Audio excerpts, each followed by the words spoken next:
이번 2025년 경주 에이펙 정상회담 발표로 전 세계가 충격에 빠졌습니다. 그중 가장 놀라운 발표는 바로 한국의 핵잠수함 건조 승인이었습니다. 드디어 한국이 핵기술력 보유국으로 공식 인정받은 것이죠. 아시아에서 중국과 일본을 견제하며 핵잠수함을 발판으로 국제 질서를 다시 쓰게 된 것입니다. 사실 미국은 지난 70년 동안 핵 관련 기술에서 한국의 손발을 묶어왔습니다. 기술 패권을 독점하려 했기 때문입니다. 그런데 이번엔 합의가 시작된 지 24시간도 안 돼 미국이 먼저 한국의 도움을 요청했습니다.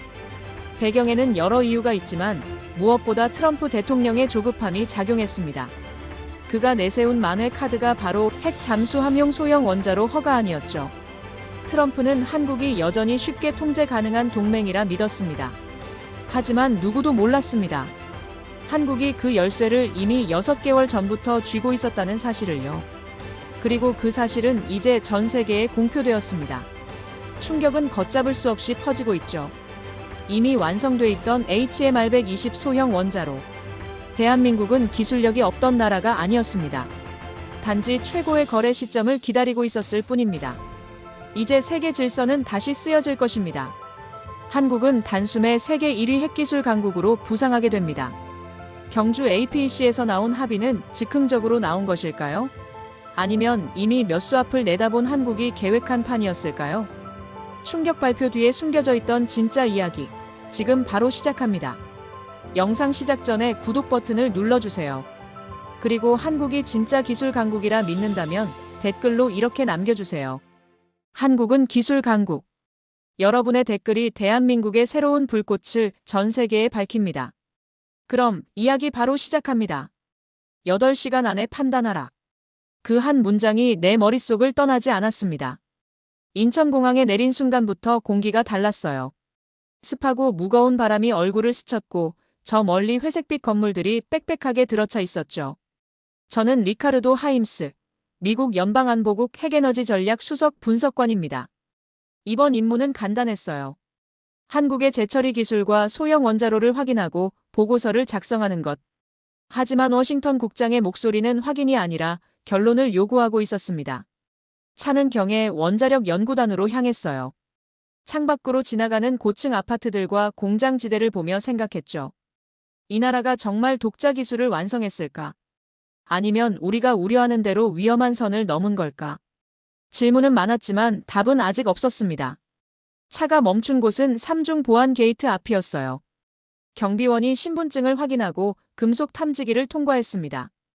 두 번째 게이트에서는 홍채 인식까지 거쳤죠. 이 정도 보안이라면 뭔가 감추고 있거나 정말로 중요한 것을 지키고 있는 겁니다. 연구동 내부로 들어서자 냉각수 냄새와 기계음이 섞여 들렸어요. 복도는 하얗고 깨끗했지만 긴장감이 감돌았습니다. 그때 한 남자가 다가왔어요. 짧은 머리에 각진 턱, 눈빛은 차분했지만 경계심이 느껴졌죠. 박진우입니다. 경해 원자력 연구단 열전환 공정 책임자예요. 그는 악수를 청했고 저는 그의 손에서 단단한 힘을 느꼈습니다. 하임스 분석관님이시죠? 기다렸습니다. 박진우는 저를 중앙실험동으로 안내했어요. 두꺼운 강화유리 너머로 보이는 건 거대한 원통형 구조물이었습니다. HMR-120. 한국이 독자 개발했다는 소형 원자로였죠. 높이는 약 4m, 지름은 2m 남짓. 이 크기라면 잠수함 추진 체계로도 충분히 탑재 가능한 규모였어요. 저게 정말 작동합니까? 제가 물었습니다. 박진우는 고개를 끄덕였어요. 지금 이 순간에도 작동 중입니다. 출력 120메가와트, 연료 교체 주기 15년.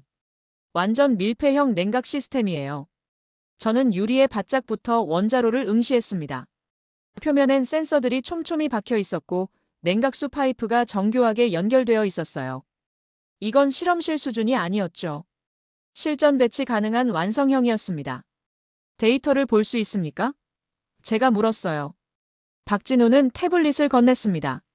모든 운전 기록이 여기 있습니다. 온도, 압력, 방사선 수치, 냉각 효율. 투명하게 공개할 준비가 되어 있어요. 그 순간 저는 깨달았습니다.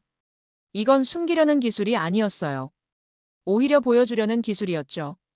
박진우의 눈빛엔 자부심과 동시에 간절함이 담겨 있었습니다. 우리는 30년을 기다렸습니다. 그가 조용히 말했어요. 이제 우리에게도 선택할 권리가 있다고 믿습니다. 저는 태블릿을 들여다보며 생각했죠. 8시간 안에 판단하라. 하지만 이 기술 앞에서 8시간은 너무 짧았습니다. 박진우는 저를 3층 연구실로 안내했습니다. 이노우에를 만나보셔야 합니다. 그가 없었다면 HMR120은 존재하지 못했을 겁니다. 문을 열자 모니터 4대 앞에 앉아있던 남자가 고개를 들었어요. 이노우에 히사시. 일본계 최고 엔지니어였습니다. 첫인상은 충격이었습니다. 왼쪽 팔뚝에서 손등까지 이어진 화상 자국이 선명했어요. 울퉁불퉁하게 재생된 피부, 아물었지만 지워지지 않은 상처. 그는 제 시선을 눈치채고 말했습니다.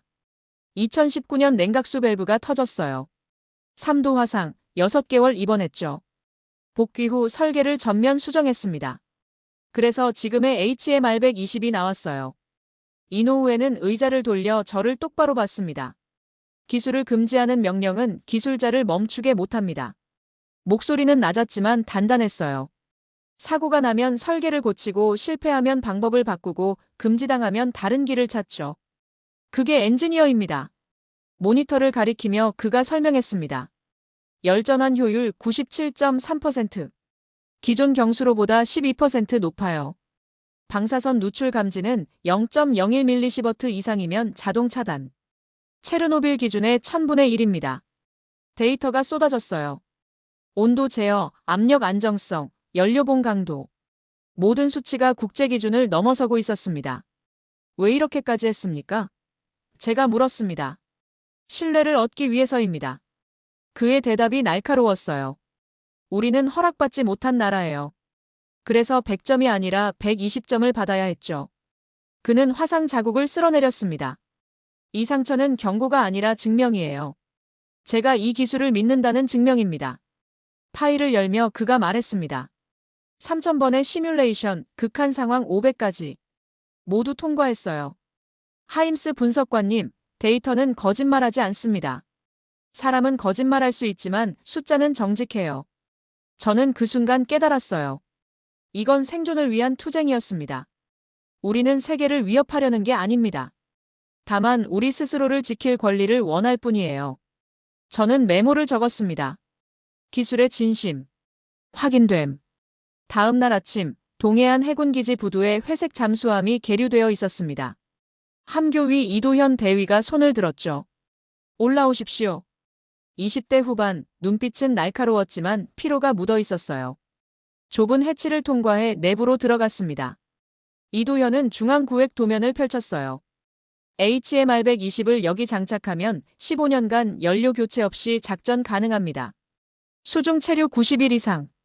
모형 원자로로 83회 탑재 훈련했습니다.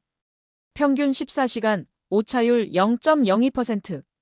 그가 제 눈을 똑바로 봤어요. 하지만 실전 배치는 못하고 있습니다.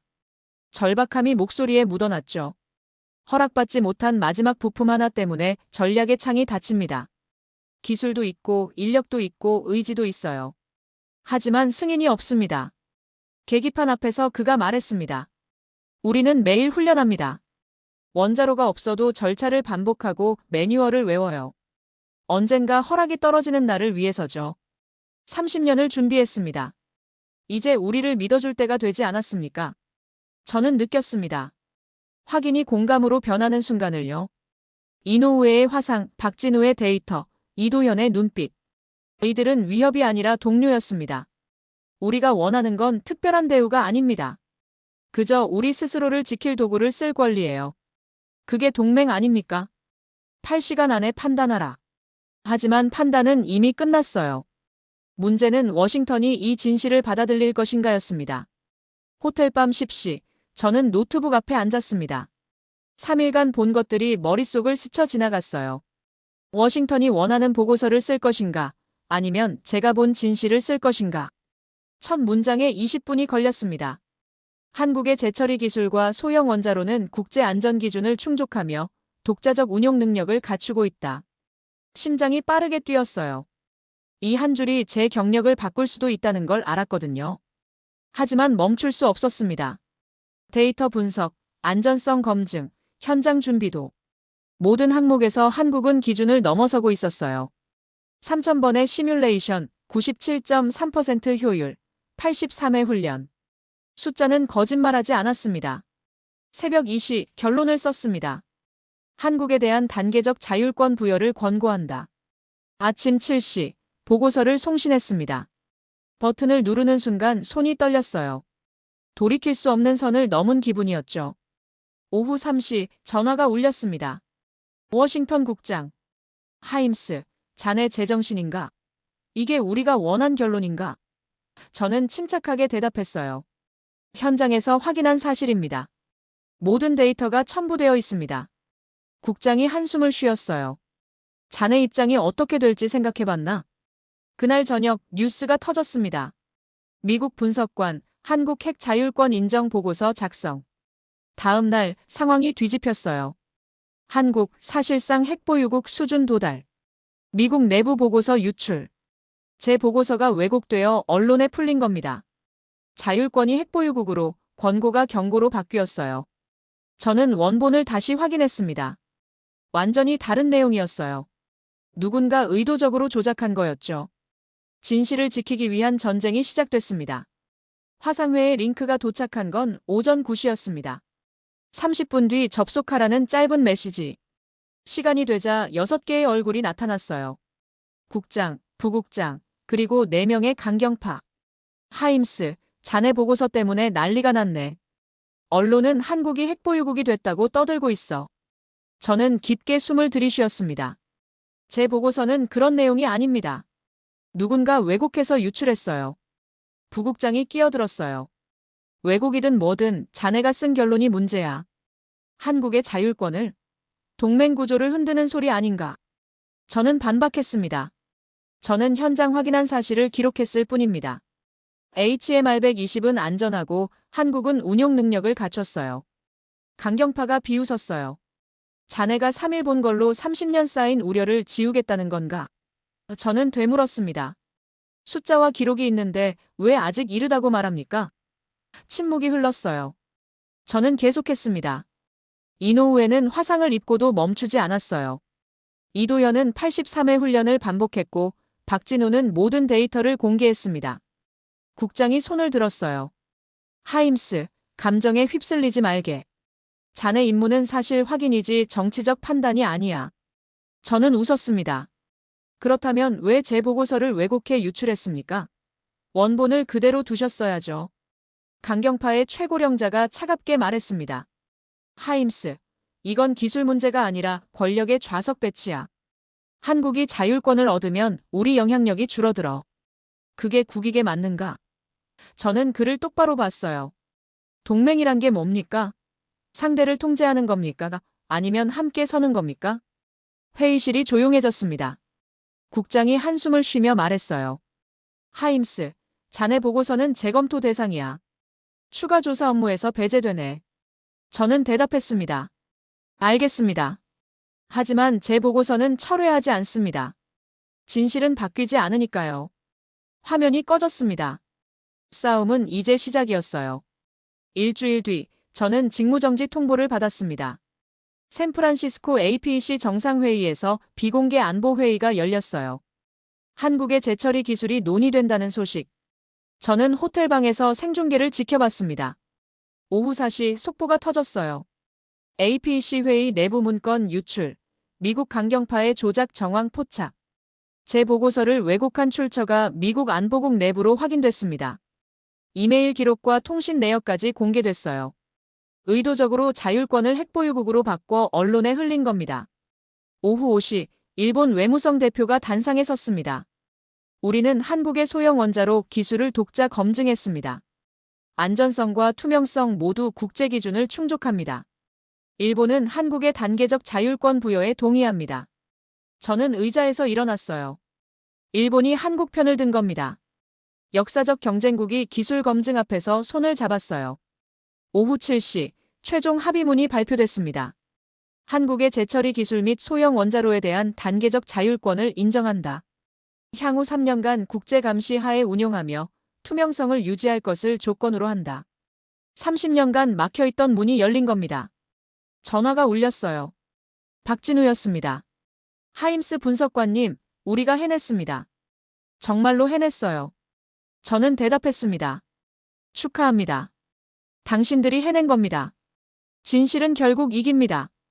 데이터와 투명성은 결국 빛을 봐요. 이노우에의 말이 맞았습니다. 숫자는 거짓말하지 않습니다. APEC 합의 이틀 뒤, 저는 다시 인천으로 향했습니다. 경의 원자력 연구단의 분위기가 완전히 달라져 있었어요. 3층 연구실에서 이노우에가 웃으며 말했습니다. 6년 전 이 화상을 입었을 때 생각했어요. 헛된 고통이 되지 않게 하겠다고. 오늘 그 약속을 지켰습니다. 박진우가 커피를 들고 왔어요. 3년간 국제감시를 받지만 문이 열렸어요. 우리 기술을 증명할 기회를 얻었습니다. 이노우에가 덧붙였습니다. 다음 주부터 국제원자력기구 실사단이 옵니다. 투명성이야말로 우리의 무기니까요. 동해 해군기지에서 이도현이 말했습니다. 2년 뒤 첫 탑재 계획이 확정됐습니다. 83회 훈련이 드디어 의미를 갖게 됐어요. 신뢰는 하루아침에 생기지 않아요. 우리가 30년 버틴 건 그 신뢰를 쌓기 위해서였습니다. 저녁 3사람이 모두 모였습니다. 박진우가 잔을 들었어요. 하임스 분석관님께 감사드립니다. 진실을 지켜주셔서요. 저는 손을 저었습니다. 당신들이 보여준 게 뭔지 아십니까? 기술보다 중요한 게 사람이라는 걸요. 이노우에가 말했습니다. 기술은 도구입니다. 그 도구를 쓰는 사람이 누구냐가 중요하죠. 이도현이 이어갔어요. 앞으로도 증명할 겁니다. 매일 투명하게, 성실하게요. 박진우가 마지막으로 말했습니다. 이제 시작입니다. 30년을 준비했고 앞으로 30년을 더 책임져야 해요. 저는 잔을 들었습니다. 당신들이 증명한 건 기술의 완성도가 아닙니다. 사람의 힘이에요. 일주일 뒤 상원정보위원회 청문회 소환장이 도착했습니다. 의사당 복도는 기자들로 붐볐어요. 증인석에 앉자 5명의 상원의원이 저를 내려다봤습니다. 분석관, 당신은 한국의 자율권을 주자고 했습니다.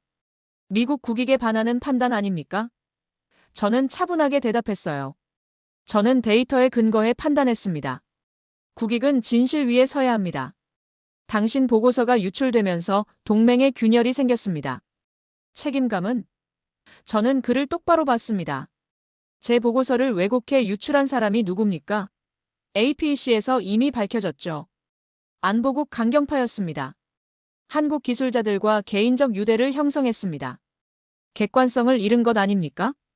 저는 대답했어요. 객관성은 숫자로 증명됩니다. 3,000번의 시뮬레이션, 97.3% 효율, 83회 훈련. 이건 감정이 아니라 데이터입니다. 경력에 큰 타격을 입었습니다. 후회하지 않습니까? 저는 고개를 저었어요.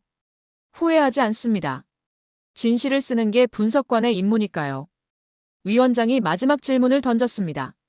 동맹의 의미를 어떻게 정의합니까? 저는 깊게 숨을 들이쉬었어요. 진정한 동맹은 선택권을 빼앗지 않습니다. 보호라는 이름으로 통제하지 않아요. 상대를 신뢰하고 그 신뢰 위에서 함께 서는 겁니다. 한국은 기술로 세계를 설득한 게 아닙니다. 30년을 버틴 인내로 설득했어요. 매일 투명하게 데이터를 쌓고 실패해도 포기하지 않고 화상을 입어도 멈추지 않았습니다. 그게 진짜 힘입니다. 저는 그 힘을 목격했고 기록했을 뿐입니다. 청문회장을 나서며 기자들에게 말했습니다. 저는 데이터의 기록자입니다. 그리고 증인입니다. 그 역할을 포기하지 않을 겁니다. 일주일 뒤 정식 직위 해제 통보를 받았습니다. 30년 공직이 끝났어요. 하지만 후회는 없었습니다. 저는 마지막 기록을 남겼습니다. 기술의 자율성은 군사력이 아니라 존엄과 신뢰의 증명이며 진정한 동맹은 서로의 선택권을 존중하는 검증 위에서 성숙한다. 이 결론은 숫자가 아니라 사람이 증명했다. 창밖으론 눈이 내리고 있었습니다. 제가 잃은 건 직위였지만 얻은 건 신념이었어요. 이노우에, 박진우, 이도현. 그들이 보여준 건 기술이 아니라 인간의 존엄이었습니다. 그리고 저는 그 증인으로 남을 겁니다. 시청해주셔서 감사합니다. 지금까지 감동뉴스 TV였습니다. 구독과 좋아요는 한국의 저력을 전 세계에 알리는데 큰 힘이 됩니다. 구독 부탁드려요.